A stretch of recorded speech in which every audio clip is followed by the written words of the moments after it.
Give the call to the member for Bennelong. Thank you, Mr Speaker. My question is to the Prime Minister. Tackling the rising costs of living in Australia requires a comprehensive response. How is the government helping Australians manage the cost of living crisis it inherited? Give the call to the Prime Minister. Thanks very much to the member for Bennelong for that important question. We do know that people are doing it tough out there and they're under cost of living pressure.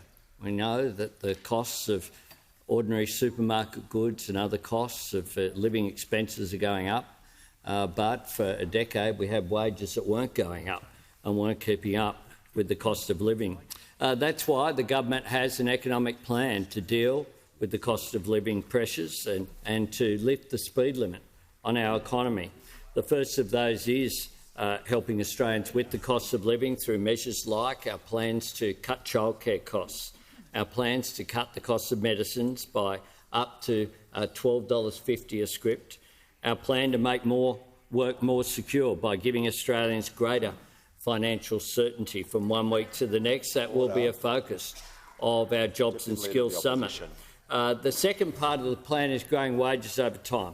We successfully argued for a decent pay rise for the lowest paid, some 2.8 million workers. Remember, some arguing that the sky would fall in if people on the minimum wage of $20.33 an hour got a $1 increase per hour in their wage. The Fair Work Commission made the assessment that a 5.2% increase should be granted, and we welcome that. We indeed welcome that absolutely, because that is important for people to not fall behind. We also want to train people for higher wage opportunities and to grow the economy, in particular the new economy, through our National Reconstruction Fund to invest in industries delivering more secure, well-paid jobs.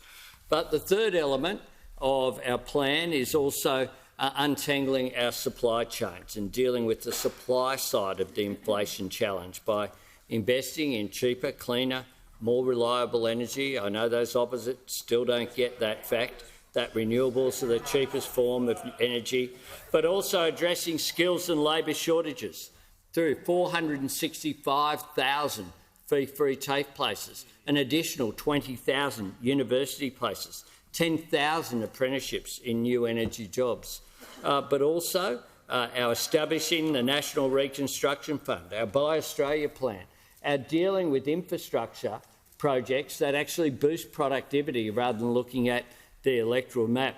Together, these three measures, helping with the cost of living, growing wages over time, untangling our supply chain issues, will all lead to higher economic growth, more security and higher living standards for Australians. That's our economic plan, and we intend to pursue it in partnership with business and unions and civil society at the Jobs and Skills Summit next month.